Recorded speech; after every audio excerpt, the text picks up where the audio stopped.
ಆಸ್ತಿ ತೆರಿಗೆ ಬಾಕಿ ಉಳಿಸ್ಕೊಂಡವರಿಗೆ ಈಗ GBA ಬಿಗ್ ಶಾಕ್ ಕೊಡೋದಕ್ಕೆ ಮುಂದಾಗ್ತಾ ಇದೆ. ಏನದು ಶಾಕ್ ಅಂತಂದ್ರೆ ಇವು ಕೋಟಿ ಕೋಟಿ ತೆರಿಗೆಯನ್ನ ಬಾಕಿ ಉಳಿಸ್ಕೊಂಡಿದ್ದೀರಲ್ಲ, ಕಟ್ಟಲಿಲ್ಲ ಅಂತಂದ್ರೆ ಹರಾಜಾಗ್ತಾರಂತೆ. ಈಗ ಈ ವಿಚಾರ ಆಸ್ತಿ ಮಾಲೀಕರಿಗೆ ಢವಢವ ಶುರುವಾಗಿದೆ. ತೆರಿಗೆ ಕಟ್ಟದ ಆಸ್ತಿ ಹರಾಜಾಕೋದಕ್ಕೆ GBA ತೀರ್ಮಾನ ಮಾಡಿದೆ. ಬೆಂಗಳೂರು ದಕ್ಷಿಣ ವ್ಯಾಪ್ತಿಯಲ್ಲಿ 98 ಆಸ್ತಿದಾರರಿಗೆ ಶಾಕ್. 71 ವಾಸಗೃಹಗಳ ಆಸ್ತಿಗಳಿಂದ 1,14,00,000 ತೆರಿಗೆ ಬಾಕಿ ಇದೆ. 7 ವಸತಿಯೇತರ ಆಸ್ತಿಗಳಿಂದ 8,93,000 ಟ್ಯಾಕ್ಸ್ ಬಾಕಿ ಇದೆ.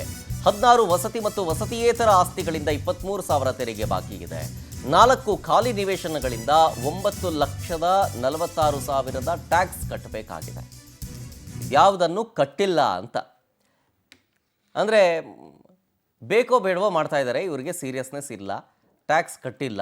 ಟೋಟಲ್ ಸುಮಾರು 1 ಕೋಟಿಗೂ ಹೆಚ್ಚಿದೆ. 1,14,44,705 ನೋಡ್ತಾ ಇದ್ದೀರಿ. ರೆಸಿಡೆನ್ಷಿಯಲ್, ನಾನ್ ರೆಸಿಡೆನ್ಷಿಯಲ್, ಬೋತ್, ವೇಕೆಂಟ್ ಲ್ಯಾಂಡ್ ಎಲ್ಲವೂ ಕೂಡ ಇದೆ. ಟೋಟಲ್ ಆಗಿ ಎಲ್ಲ ಸೇರಿದ್ರೆ 1,85,86,841 ಇದೆ ಬಾಕಿ ಉಳಿಸ್ಕೊಂಡಿರೋದು.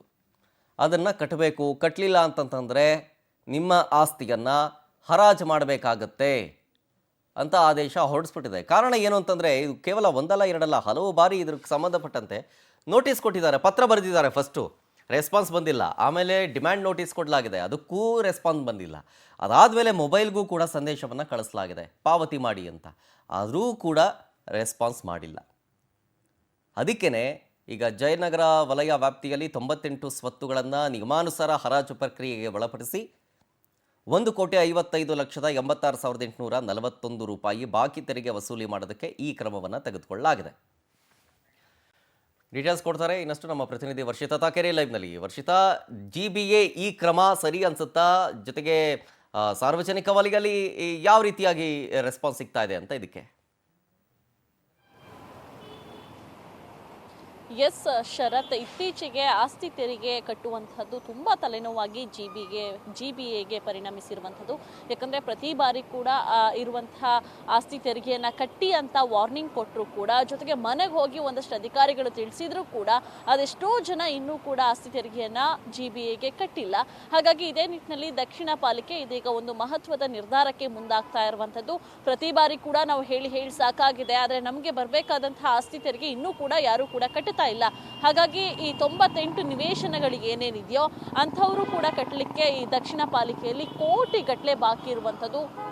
ಅದೇ ನಿಟ್ಟಿನಲ್ಲಿ ಈಗ ಆ ಒಂದಷ್ಟು ಕೋಟಿಗಳನ್ನು ನೀವು ಕಟ್ಟದೇ ಇದ್ರೆ ಅಷ್ಟನ್ನೂ ಕೂಡ ಹರಾಜು ಮಾಡಲಾಗತ್ತೆ ಅನ್ನುವಂತಹದ್ದನ್ನು ಇದೀಗ ಖಡಾಖಂಡಿತವಾಗಿ GBA ದಕ್ಷಿಣ ಪಾಲಿಕೆ ಹೇಳಿರುವಂಥದ್ದು.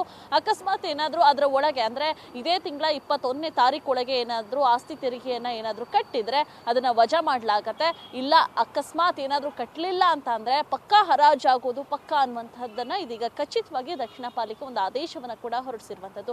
ಪ್ರತಿ ಬಾರಿ ಕೂಡ ಇದೇ ರೀತಿಯಾದಂತಹ ಒಂದಷ್ಟು ಆದೇಶಗಳು ಬರುತ್ತೆ, ಕಟ್ತೀವಿ ಅನ್ನುವಂಥ ಒಂದಷ್ಟು ಮನವಿಗಳು ಬರುತ್ತೆ. ಆದರೆ ಕೋಟಿಗಟ್ಟಲೆ ಬಾಕಿ ಇರೋದ್ರಿಂದ ಎಲ್ಲೋ ಒಂದು ಕಡೆ GBAಗೂ ಕೂಡ ಕಷ್ಟ ಆಗ್ಬೋದು, ಒಂದಷ್ಟು ಕಾಮಗಾರಿಗೂ ಕೂಡ ಹಣಕಾಸುಗಳು ಬೇಕಾಗಬಹುದು. ಅದೇ ನಿಟ್ಟಿನಲ್ಲಿ ಒಂದಷ್ಟು ಏನಾದರೂ ಈ ಕೋಟಿಗಟ್ಟಲೆಯಲ್ಲಿ ಒಂದಷ್ಟು ಲಕ್ಷನಾದರೂ ಬಂದರೆ ಎಲ್ಲೋ ಒಂದು ಕಡೆ ಒಂದಷ್ಟು ಸಹಾಯನಾದರೂ ಆಗುತ್ತೆ ಅನ್ನುವಂಥ ನಿಟ್ಟಿನಲ್ಲಿ ಪ್ರತಿ ಬಾರಿ ಕೂಡ ವಾರ್ನಿಂಗ್ ಮಾಡಿ ಸಾಕಾಗಿ, ಹಾಗಾಗಿ ಇದೇ ತಿಂಗಳ 21ನೇ ತಾರೀಕಿಗೆ ಅಷ್ಟು 98 ನಿವೇಶನಗಳು ಏನೇನಿದೆ ಅದರಲ್ಲಿ ಬರಬೇಕಾದಂತಹ ಕೋಟಿಗಟ್ಟಲೆ ದುಡ್ಡು ಏನಿದೆ ಅಕಸ್ಮಾತ್ ಬರದೇ ಇದ್ದರೆ ಪಕ್ಕಾ ಹರಾಜಾಗೋದು ಪಕ್ಕಾ ಅನ್ನುವಂತಹ ಮಾಹಿತಿಯನ್ನು ಇದೀಗ GBA ಕೊಟ್ಟಿದೆ. ಶರತ್, ಓಕೆ, ಥ್ಯಾಂಕ್ ಯು ವರ್ಷಿತಾ ಡೀಟೇಲ್ಸ್ಗಾಗಿ.